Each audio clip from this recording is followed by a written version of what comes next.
in here we're going to move into some, mystery religion people, and so we start with Robert Flood, who is a Rosicrucian adept. He's our next master. He said, particulars are frequently fallible, but universals never.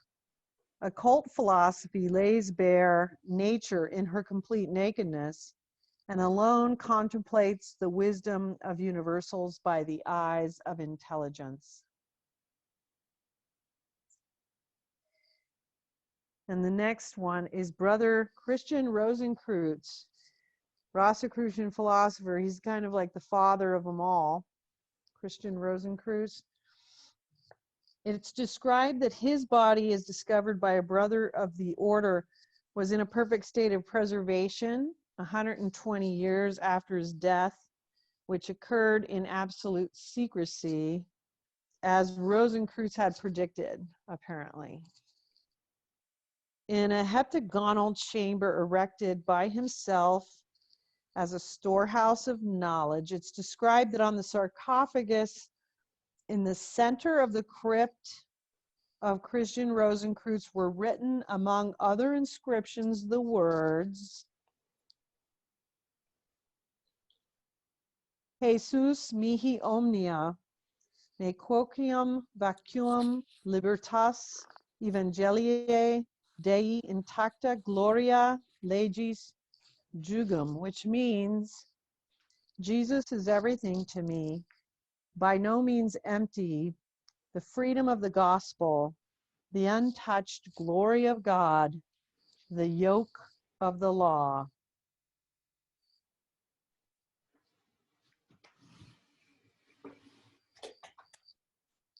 And we move on to Francis Bacon.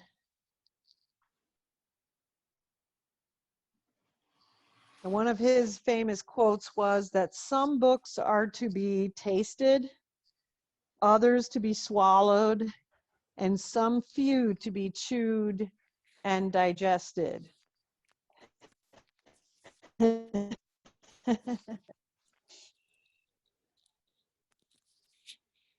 He also said, reading maketh a full man, conference a ready man, and writing an exact man. And our next master is Jacob Boehme, one of my faves. Utilized a lot of his writings in The Christ of the Redemption. One of the things that he said is, it is not to be thought that the life of darkness is sunk in misery and lost as if in sorrowing.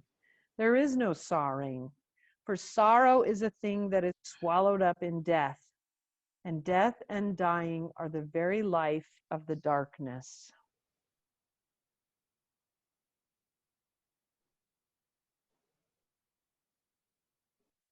A shepherd in whom the Spirit of God works is more highly esteemed before God than the wisest and most potent in self-wit without the divine dominion.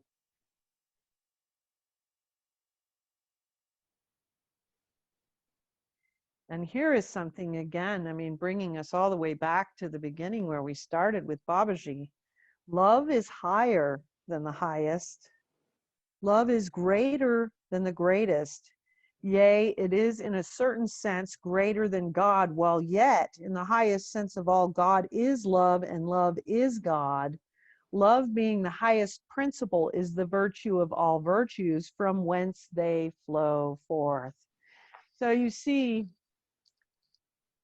how many mystics try so hard to explain what love is as field and vibration.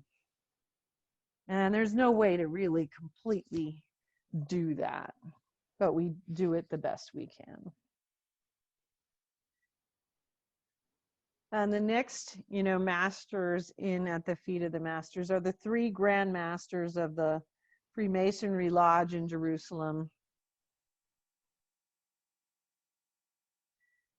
And a quote from one of the masters of the Freemasonry order was George Washington.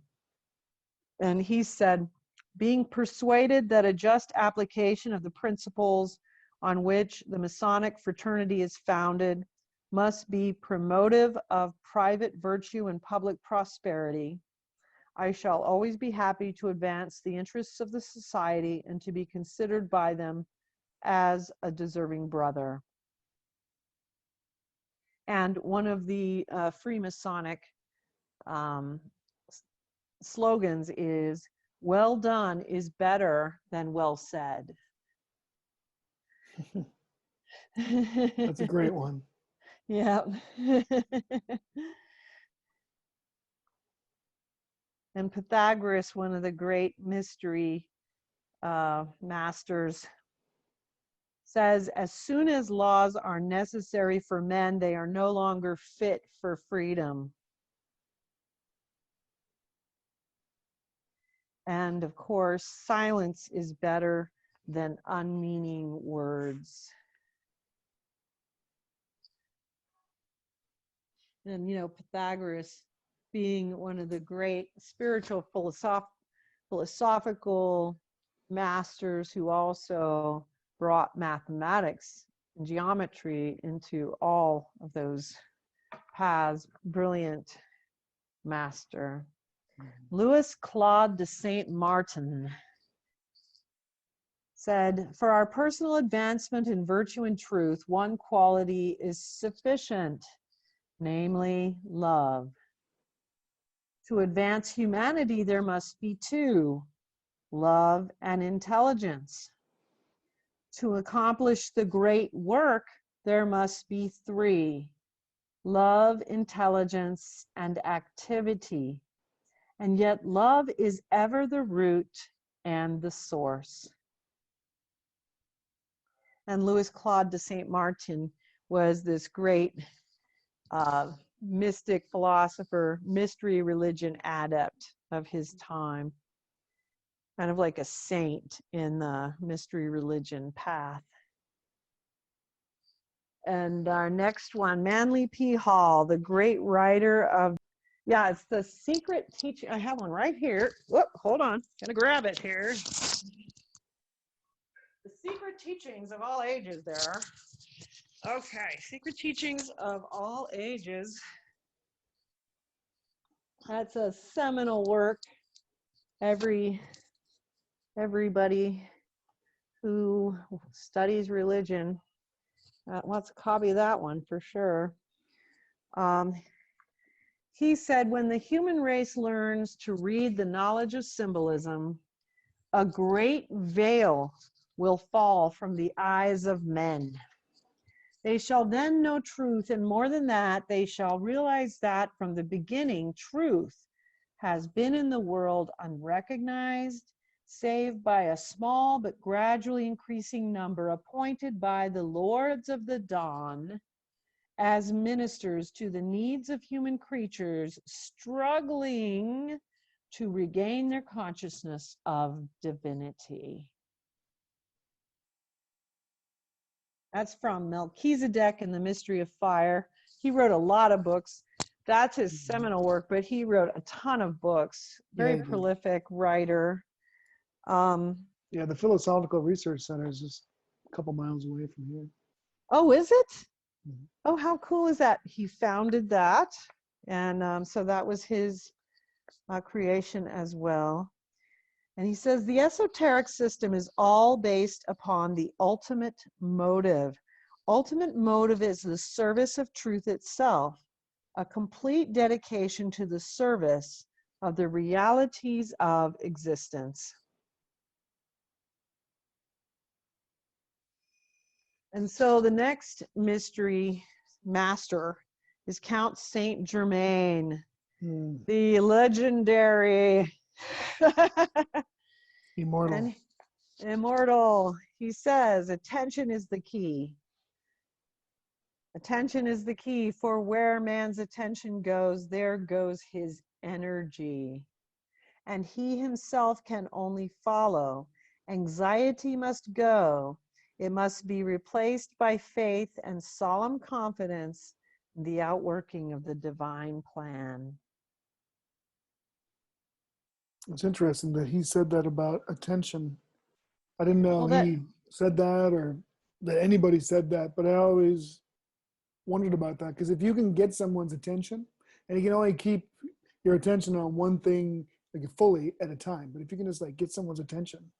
And I yep. remember like when cell phones first came out, and I remember I was going to do a private yoga session with somebody, and so cell phones just come out, and I was like driving down the street, and I looked, and there's a guy like mowing his lawn. He was like, and then somebody was walking out on the other side of the street, taking the garbage out. I'm looking at his attention, like in the phone, you know. Same with like when televisions came out, and there's just ways that have really taken our attention to like something that. Well, exactly. With what he's pointing out is such a basic eternal concept that we all have to understand if we're pursuing the spiritual path, which is where your attention lies is where your energy goes.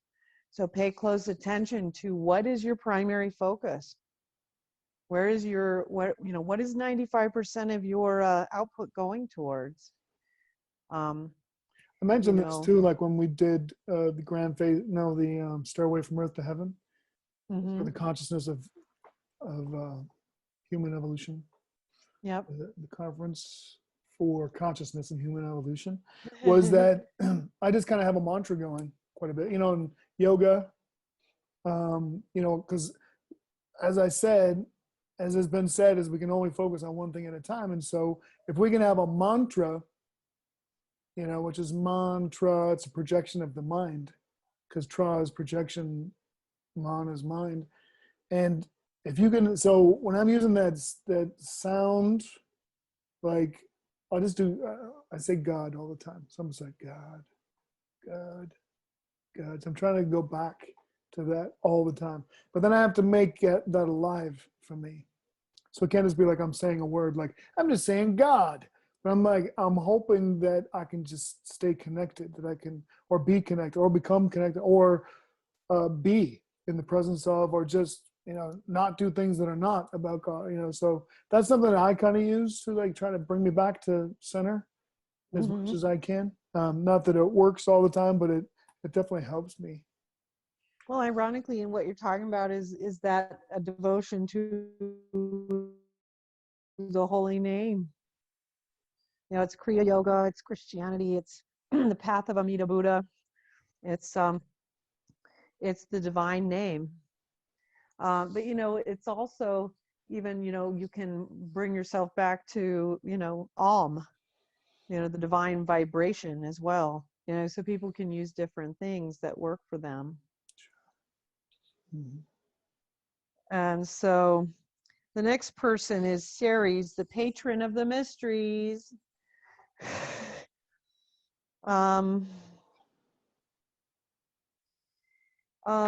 Ceres is you know, a mythological master. And what I found about Ceres was this: where the satyrs are chattering, nymphs with their flattering, glimpse of the forest, enhance all the beauty of marrow and cucumber narrow, and Ceres will join in the dance.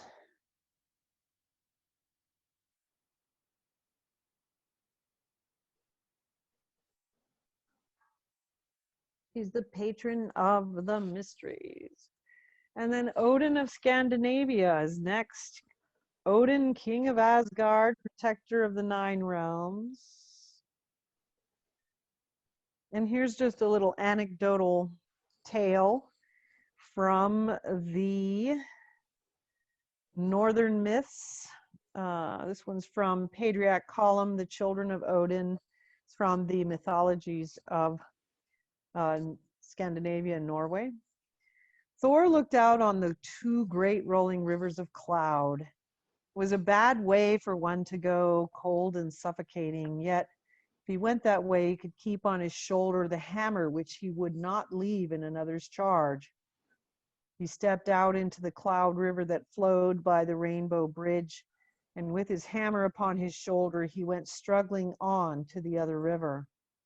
Odin, Tyr, and Baldur were beside Ursa's well, when Thor came struggling out of the cloud river, wet and choking, but with his hammer still upon his shoulder. There stood Tyr, upright and handsome, leaning on his sword that was inscribed all over with magic runes. There stood Baldur, smiling with his heart bent as he listened to the murmur of the two fair swans. And there stood Odin, All-Father, clad in his blue cloak, fringed with golden stars, without the eagle helmet upon his head, and with no spear in his hands.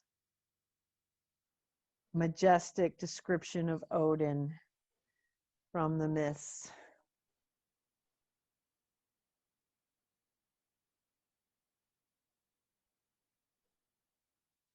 And the next one is the Queen of Avalon. Very difficult to find. And this is an interesting character because this is the Queen of Avalon who, you know, had a dual personality. Morgan Le Fay at a particular period in her life. So one point light, another point dark. So as a Druidic practitioner, Morgan Le Fay, your music hurts the way sunshine hurts when you've existed for a long time in darkness. You know, not dissimilar to the stories of who was the great wise one who then fell from grace. So that's what we have here with the Queen of Avalon, Morgan Le Fay. I think somebody once said that quote to me when I was trying to learn how to play the guitar. Really?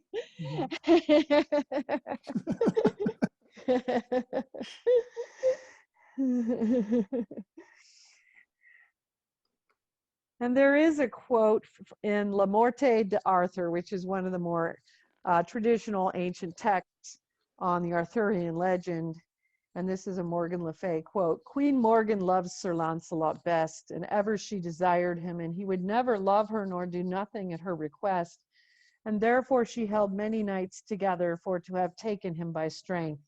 And because she deemed that Sir Launcelot loved Queen Guinevere paramour, and she him again, therefore Queen Morgan Le Fay ordained that shield to put Sir Launcelot to rebuke, to that intent that King Arthur might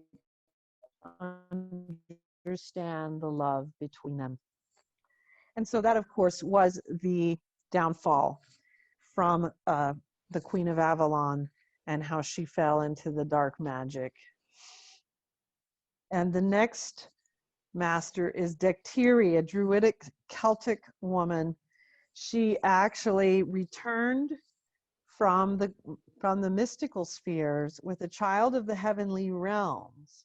She disappeared for 3 years into the clouds and returned 3 years later, bearing the child Cuchulainn.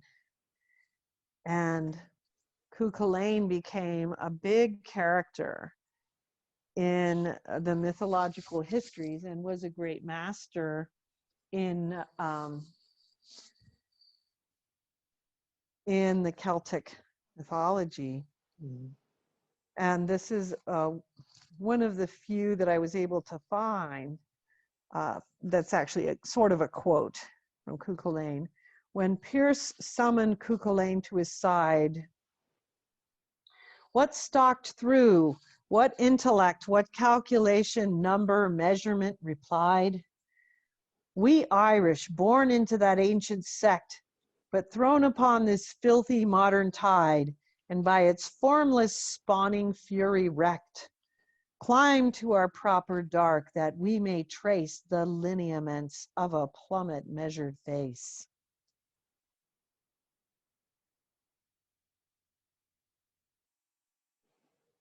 And then moving to, of course, the legendary Merlin, the Druidic practitioner in the court of King Arthur, who also, you know, legends tell us that both that we don't know, you know, was he serving the light? Was he serving the dark? It sounds like he did a little bit of both at different times in his life. But here we have Like a quote. everyone, right? A little bit. Yeah, kind of. Yeah, a good Not point. intentional, maybe, A little but bit like Milarepa as well, the great yeah. Tibet yogi as well. And so then Merlin said, quote, "You must now go on in the service of God, who restored you as you now see yourself, you who for so many years lived in the desert like a wild beast, going about without a sense of shame. Now that you have recovered your reason, do not shun the bushes or the green glades which you inhabited while you were mad, but stay with me that you may strive to make up in service to God for the days that the force of madness took from you. From now on, all things shall be in common between you and me in this service, so long as either lives." And that's a very common statement and sentiment of the masters. Milarepa was another one, had a similar sentiment where they seek to uh, do as much time in good as they spent in evil proper. And that was from the Vita Merlini, the Latin text by Geoffrey of Monmouth, the Bishop of St. Aphaf, which was from 1100. So pretty cool ancient text. So here we are. We are hitting Zarathustra What? and Zoroastrianism. No way. So, Zarathustra, the first monotheistic, great world religion, which was Zoroastrianism, Mm-hmm. before Christianity, Judaism, Islam. Before Amenhotep, the It fourth. was after Amenhotep, but Amenhotep only, his reign was short. And so he had people follow monotheistic tradition for a very short period of time. But Zarathustra was actually a prophet, and he founded, Zoroastrianism, which was a religion which held true. The scriptures of which are, include the Zend-Avesta, the Pahlavi texts, and others, which, ironically, Zarathustra was the master who really defined the worlds of good and evil, the battles between good and evil in the worlds of light and darkness in the spiritual realms Mm-hmm. I before think almost the anyone else philosophy. did. Yeah, so So he's a it's just kind of pretty like cool it's your, guy. yeah, it's like the work that you're involved with spiritual warfare and such. He talks about the Asha, Yes. right? And he talks Uh-huh. about, is it the Drudge, which is the other part? The Drudge, the darkness, the evil. I'm not sure I recall that term being used, but you might from Yeah, something I may Drudge. not have seen. But yeah, just that's what reminded me of, was like you, kind of like the work that you've been involved with as a mystic and such, and kind of where we're at on this planet right now. Yeah. And maybe it's always, especially Yeah. in the Kali Yuga, where it's a little darker in times. It's totally, it's a combat between evil and light. Well, it does seem like that's always, to some extent, when you really look at historically, there is always some of this kind of stuff going on, and that is kind of the nature of mortal realms. And so that kind of gives us some context to kind of throw it in. And there's not a lot of Zoroastrians on the planet No, not that many. that I could find. There's some in India and Yeah. Iran, but I think it's like 200,000, something really small like that. Okay. I was just looking into it a little bit. I'm surprised the number is so much smaller than even Sikhs, but it makes sense. Sikhs are quite a bit, actually, right? As we mentioned. Yeah. But it's interesting because Sikhism was a conjugation between Islam and Hinduism. And so it's kind of a mixture of two religions.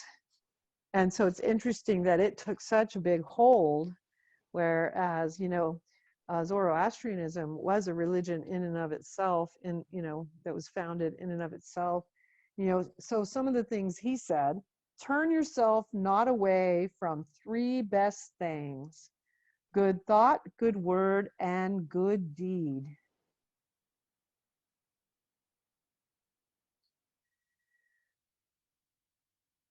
By my love and my hope, I beseech you, do not forsake the hero in your soul. Beautiful. In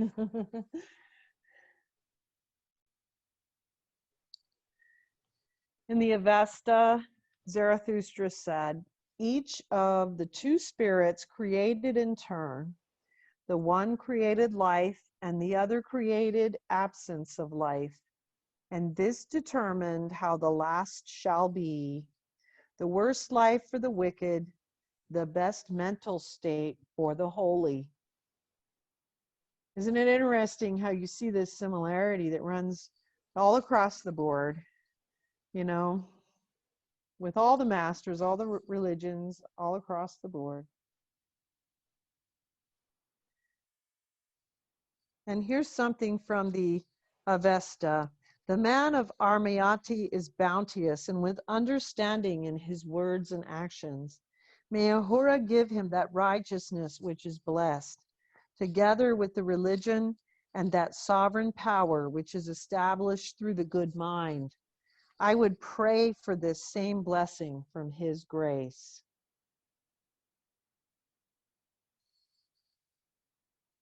And then we have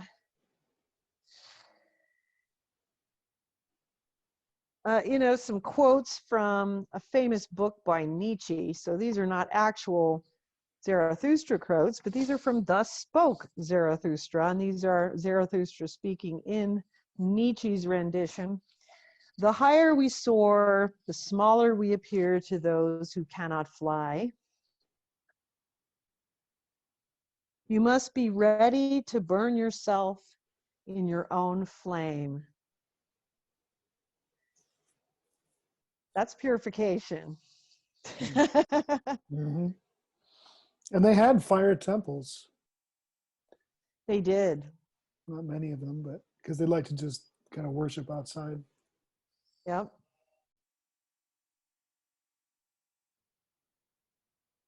There was a miraculous birth involved with Zarathustra. It was said that Zarathustra's birth was foretold from the beginning of time. From the moment he was born, he burst out laughing, and the whole universe rejoiced with him. And after his birth, evil demons tried to destroy him, but with Ahura Mazda's protection, he survived all attempts on his life. And so Ahura Mazda is Zarathustra's name for God. Just as, Islams have Allah, Christians have God, and, Jews and Christians have El Shaddai, Yahweh, Jehovah, all these different names for God. Ahura Mazda was the name that Zarathustra had for God. And then you'll see there in at the feet of the masters, there are these old cards that depict some of the images from Zarathustra's life: the miracle of the bridge of ice, the bringing back of the light and the law, the picture of him as teacher and reformer, his death at the fire temple, a yearly celebration that they do at the fire temple, and some ancient drawings of Zarathustra. It's very hard to get a lot of good detailed information about these historical events online, which is kind of sad. And I even looked through all my ancient books and my ancient texts here, trying to find more information on these events. But at least we have knowledge that these events occurred. We just don't have a lot more knowledge than that. And so now we're kind of moving into Buddhism, and we're going to talk about the Buddha. And of course, you know, the Buddha Who? says lots of things I like. Buddha? Yeah, I'm a big fan. Who once did live in recklessness and then is reckless nevermore, shall light the world like the full moon when clouds unmask it. Who checks with wholesome deeds the evil deeds already done, shall light the world like the full moon when clouds unmask it.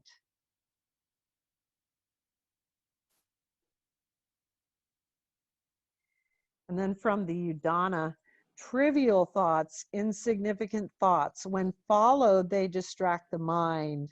Not understanding those thoughts, the roaming mind runs back and forth. But by understanding those thoughts, one ardent and mindful restrains the mind. An awakened one has to overcome them completely so they do not arise to distract the mind.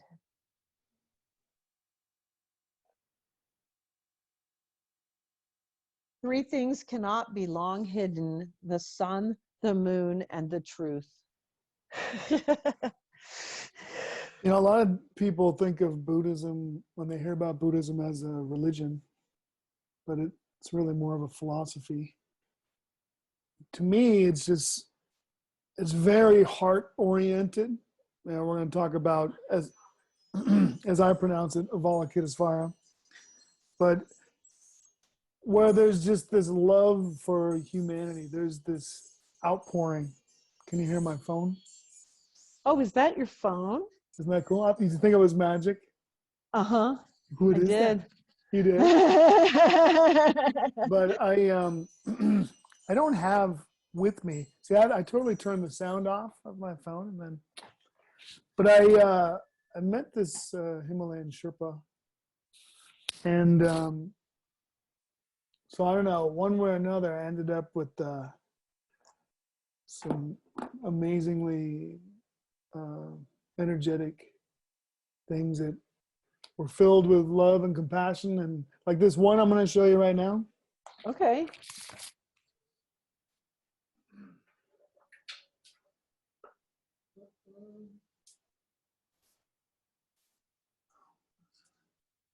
Oh, this is my monk. This is my prayer beads. This didn't want to come off it, so it's just kind of hanging out on it. That's But cool. this is made out of bone, actually. Oh, that's But cool. this I'm gonna take this off for a second.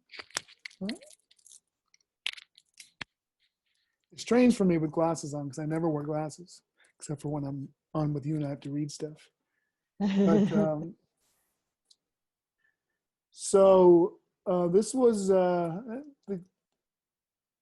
Durga. He was the Himalayan Sherpa, and so he knew everybody in the Mustang region, like all the ashrams and stuff. And so there was so a teacher of monks. What do you call it again? Lama? Yeah, Lama. Yogi? He was. Yogi I Swami? can't think of it right now. My mind's not like 100% right now, but it's only like 20%, which I is pretty good. understand. I relate to that problem. Yes. But anyways, so I ended up. This one I would put on people because you know when they do their prayers, Om Mani Padme Hum, Om Mani Padme Hum, and you count it. There's 108, and then you do the cycles, and then you have the prayer wheel. And this is hundreds of years old, but I also have his prayer wheel as well. And so you know, in there, of course, is like written thousands of times, Om Mani Padme Hum, and you know, so it's just sending out all that love to all of humanity, all of the souls wherever they are, and then also I ended up with his gong as well. That is a Avalokitesvara gong, and so it's a special one that it's like 500 years old, but it's made of like gold and silver, and I guess they do like 500,000 prayers over it. You know, it's in my closet, which sounds kind of crazy, but Don't worry. It's like it's vibrating energy everywhere. But so Buddhism for me, it's only in my closet because we have a very small apartment, but it's not going to be there very long. But so Buddhism to me, just being around these sacred objects, because I have some really great, wonderful tonkas. The first one I ever got was a Avalokitesvara one. It's not here, but it was made with reverence by a monk over 3 months, and just taking like flowers and making the paint and such out of the flower, and just everything is just organic. But the stories that they tell in Buddhism, the symbolism, it's just being devoted to the highest, greatest possible good of people, and fighting and combating evil. And Yeah. so Buddhism to me, man, I think it's just awesome philosophy. Well, and here's mine. Mine is not in as good condition, but it's really old. I was told it was a couple hundred years old. You can see here, let's see, that's There you go. Avalokiteshvara there. Oh, nice. And this was a couple hundred years old. It belonged to a monk. One of the foundation members sent this to me a few years ago, maybe 5-10 years ago now. Nice. And this was a prayer thing from the Buddhist monks in Tibet. This was Tibet. Nice. So I'm very honored that I have it, and I keep it on my Buddha over there. Yeah, that's great. Yeah. So. Yeah, so I just thought we were talking about Buddhism, so I guess we had to pull out our little prayer beads. We had to pull out our little goodies. Mm-hmm. Well, and speaking of the Om Mani Padme Hung, just to explain it, it's an ancient Buddhist mantra. The chant means praise to the jewel in the lotus. Ironically, it is attributed to Avalokiteshvara, who is our next master. And she would say, form is emptiness and emptiness is form. And there were a lot of texts attributed to Avalokiteshvara about the Buddha. And so I have some. Would Kuan Yin be the same as Avalokitesvara? Yeah, Okay, they're the same. Yeah. Okay. And so, like, one of the things that she had written that was attributed to the Buddha was, therefore, you should know that you state the impossible when you say that the mind which knows, understands, and is aware is concealed in the organ of vision in the way that the eyes are covered by crystals.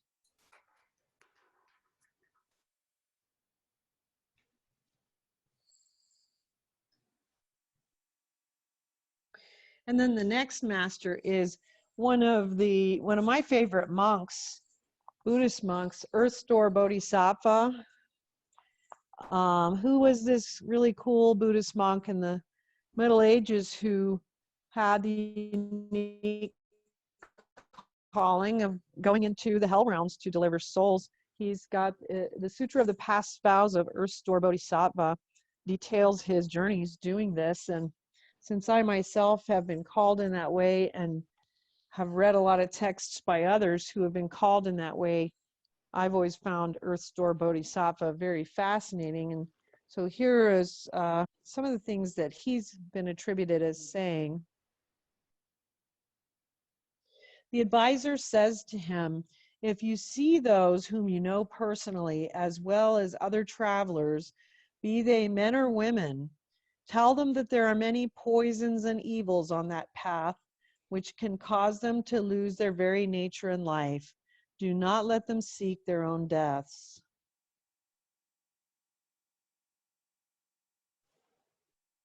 Why the name Earth Store? Earth nurtures the growth of all things, and store refers to treasure troves. All the treasure troves are in the ground. Store can also mean to keep hidden, to keep from view. All the treasure troves are hidden from view underground.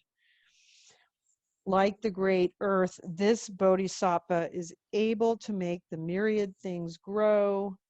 Like the great earth, he has endless, boundless treasure troves in the ground for people to uncover. Those who believe in this bodhisattva are entitled to the treasures within. What were the vows that Ursta Bodhisattva made? He vowed, until the hells are empty, I vow to forego Buddhahood. When beings are saved, will I then certify to Bodhi? Yet empty, he will hold off on becoming a Buddha. Only when the hells are completely empty will he become a Buddha. How great is that vow power? That's great. And here is just one little portion of his text, giving a little bit of a description of some of the things he had seen in the hells. There is a hell in which the offender is followed everywhere by fire. There is a hell in which there is cold and ice. There is a hell in which there is limitless dung and urine. There is a hell in which there are flying maces. There is a hell in which there are many fiery spears. There is a hell in which one is constantly beaten on the chest and back. There is a hell in which one's hands and feet are burned. There is a hell in which the offender is wrapped and bound by iron serpents. Humane one, such are the retributions. In each hell there are 100,000 kinds of utensils of karma, and any single hell would have hundreds of thousands of kinds of acute sufferings. And this is just another, it says, east of that is yet another sea where the sufferings are doubled still again. What the combined evil causes of the three karmic vehicles evoke is called the Sea of Karma. This is that place. Earth Store Bodhisattva is fascinating. Anyone interested in that sort of thing should consider reading the let me make sure I get the title right here, Sutra of the Past Vows of Earth Store Bodhisattva. And then we're moving on to Vimalakirti, another great master in the Buddhist tradition, who said, then the Crown Prince Manjusri said to the Lakavi Vimalakirti, noble sir, how does the Bodhisattva follow the way to attain to the qualities of the Buddha? Vimalakirti replied, Manjusri, when the Bodhisattva follows the wrong way, he follows the way to attain to the qualities of the Buddha. Manjusri, noble sir, one who stays in the fixed determination of the vision of the uncreated is not capable of conceiving the spirit of unexcelled perfect enlightenment. However, one who lives among created things, in the minds of passions, is indeed capable of conceiving the spirit of unexcelled perfect enlightenment. For example, noble sir, without going out into the great ocean, it is impossible to find precious, priceless pearls. Likewise, without going into the ocean of passions, it is impossible to obtain the mind of omniscience.